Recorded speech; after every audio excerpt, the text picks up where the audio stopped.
አትክልተኛ መስሏት ነበር። መግደላዊት ማርያም በዕለተ እሁድ ገና ጨለማ ሳለ ወደ ጌታ መቃብር ልትሄድ ተነሳች። እርግጥ ነው በጨለማ መውጣት ያውም ለሴት ልጅ የሚያስፈራት ቢሆንም እዚህች ቅድስት ግን ከክርስቶስ ሞት በላይ ሌላ ጨለማ ገዝፎ ሊታያት አልቻለም። የሕይወቷ ብርሃን በመቃብር ውስጥ አድሯልና ሌላ ብርሃን ነግቶ መንገድ እንዲያሳያት አልጠበቀችም። ለሰው ሁሉ የሚያበራውን መብራት ክርስቶስን ከመቃብር እንቅብ በታች ካኖሩት 3 ቀን መሆኑ እንጂ የቀንና ሌሊቱ ልዩነት አልታወቃትም። በእርግጥም 7 አጋንንትን ከላይዋ ላይ አውጥቶላት የነበረችን ሴት የቱ ጨለማ የቱ ጋኔን ሊያስፈራት ይችላል? ፍቅር ፍጹም ፍርሃትን አውጥቶ ይጥላልና ጨለማውን ሳትፈራ ይህች ሴት እስኪነጋ ልቆይ ሳትል ወደ ጌታችን መቃብር ገሰገሰች። እንደ ጠበቀችው ግን ጌታችንን በመቃብር አላገኘችውም። በዚያ የለም። በመቃብር አለመገኘቱ ለእርሷም ሆነ ለደቀ መዛሙርቱ ተስፋ የሚያስቆርጥ ሐዘን ላይ የሚጥላቸው ነገር ሆነ እንጂ እነሳለሁ ማለቱን እንዲያስታውሱ ምክንያት አልሆናቸውም። የካህናት አለቆችና ፈሪሳውያን እንኳን ጲላጦስ ፊት ቀርበው ያ አሳች በሕይወቱ ገና ሳለ ከ3 ቀን በኋላ እነሳለሁ እንዳለ ትዝ አለን ብለው ነበር። ሐዋርያቱና ማርያም መግደላዊት ግን መቃብሩ ባዶ ሆኖ ሲያዩት እንኳን እነሳለሁ እንዳለ ትዝ አላላቸውም። ስለዚህ የእምነት ጉድለታቸውም ደቀ መዛሙርቱን እናንተ የማታስተውሉ ልባችሁ ከማመን የዘገየ ብሎ እርሷን ደግሞ አትንኪም ብሎ ገስጿቸዋል። መግደላዊቷ ጌታችንን በመቃብር ብታጣውም በዚህ ከሌለማ ወደ ቤቴ ልሂድና ልረፍ ከማለት ይልቅ በዚያው ቆማ ታለቅስ ጀመር። ከዚህ በኋላ በእንባ በፈዘዙ ዓይኖቿ 2 መላእክት ከመቃብሩ ግራና ቀኝ ሆነው ተቀምጠው አየች። ሳታስተውልም ጌታዬን ወስደውታል አለቻቸው። መላእክቱ ወደ ውጭ ሲያዩ ዓይናቸውን ተከትላ ዘወር ስትል ጌታችንን ቆሞ አየችው። ሆኖም አላወቀችውም። ኢየሱስም አንቺ ሴት ስለምን ታለቅሻለሽ? ማንንስ ትፈልጊያለሽ? አላት። እርሷም የአትክልት ጠባቂ መስሏት ጌታዬ ሆይ አንተ ወስደኸው እንደሆነ ወደየት እንዳኖርከው ንገረኝ፣ እኔም ወስደዋለሁ አለችው። ይህንን ተከትሎ ጌታችን ስላለማመኗ ገስጿት ማንነቱን ገለጸላት። በዚህም ይህች ቅድስት ትንሣኤውን ከሰበኩ የጽዮን ልጆች አንዲቷ ሆነች። የእስራኤልን ነፃ መውጣት የሙሴ እህት ማርያም በከበሮ እንዳበሰረች፣ ማርያምም የሰው ልጅን ነፃ መውጣት ያለ ከበሮ አወጀች። እርሷን ብቻም ሳይሆን ሌሎች ሴቶችንም ዓርብ ዕለት እያለቀሱ ደረት እየመቱ ሞቱን በእንባ አጅበዋልና እሁድ ዕለት የትንሣኤውን ዜና አብሳሪዎች ለመሆን አበቃቸው። ሴት ልጅን ደስ ይበልሽ በማለት የተጀመረው የአምላክ የማዳን ሥራም ሴት ልጅ ራሷ ለሌሎች ደስ ይበላችሁ ባይ እንድትሆን በማድረግ ተጠናቀቀ። ማርያም መግደላዊት የአትክልት ጠባቂ መስሏት ነበርና ጌታ ሆይ አንተ ወስደኸው እንደሆነ ወደየት እንዳኖርከው ንገረኝ፣ እኔም ወስደዋለሁ አለችው የሚለው ንግግር እንዲሁ የሚታለፍ አይደለም። ምንም እንኳን ይህንን ቃል የተናገረችው ሳታውቀው ቢሆንም ንግግሯ ግን ከስህተትነቱ ይልቅ ቅኔነቱ የሚበልጥ ንግግር ነው። አትክልተኛ መስሏት ነበር የሚለው ቃል ምንኛ ድንቅ ነው። አበው በትንቢተ ሕዝቅኤል 44ን ሲተረጉሙ ከእውነት የሚሻል ስህተት ከመግደል የሚሻል መሳት አለና ያሉት ይህንን አይነቱን ሳይሆን አይቀርም። ለመግደላዊት ማርያም ክርስቶስ አትክልተኛ መስሏት ነበር። ወይ ግሩም! ክርስቶስ በምድር በተመላለሰ ጊዜ ለሰዎች ያልመሰላቸው ምን ነገር አለም? እንደተወለደ ለአይሁድ የዮሴፍ ልጅ መስሏቸው ነበር። ለሄሮድስ ደግሞ መንግሥቱን የሚቀናቀን ምድራዊ ንጉሥ መስሎት ነበር። ለኒቆዲሞስ ነቢይ መስሎት ነበር። ለሳምራዊቷ ሴት ደግሞ መጀመሪያ ውሃ የሚለምን ተራ ሰው መስሏት ነበር። በኋላ ደግሞ ነቢይ መስሎ ታይቷታል።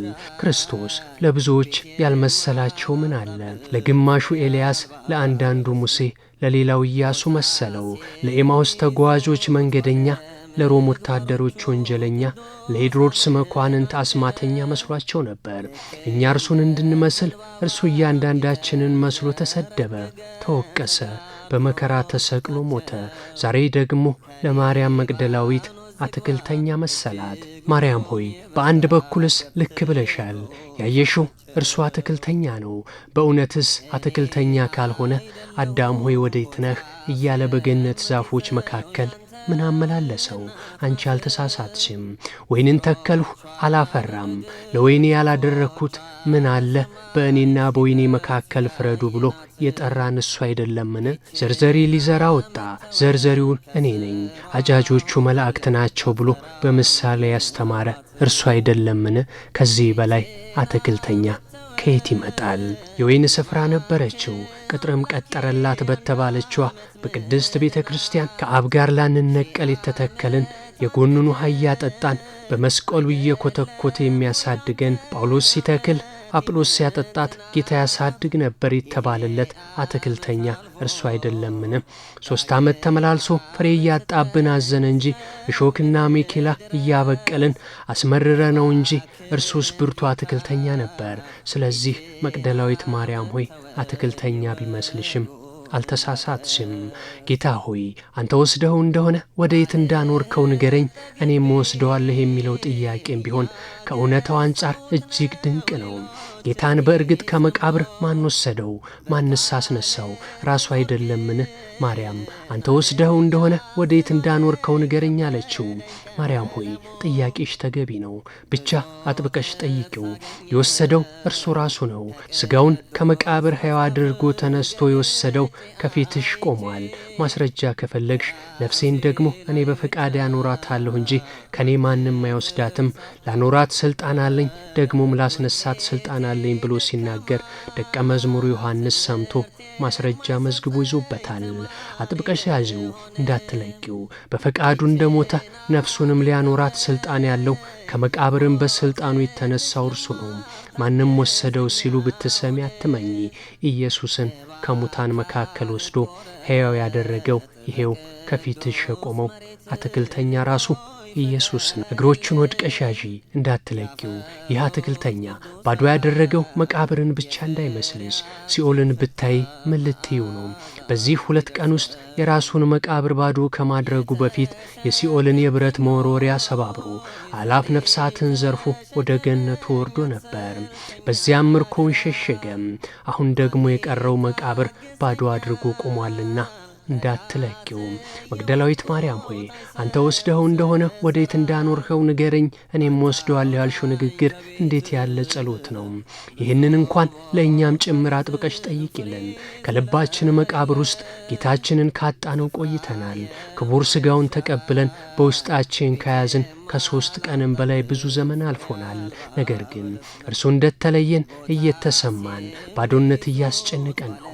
ከጲላጦስ ማኅተም የበለጠ የመስቀል ማዕተብ የታተመበት ሰውነታችን የጌታን ሥጋ ተቀብሎ ቢይዝም አሁን ግን ባዶነት እየተሰማን እርሱም ከእኛ እንደተለየን እየመሰለን ነው።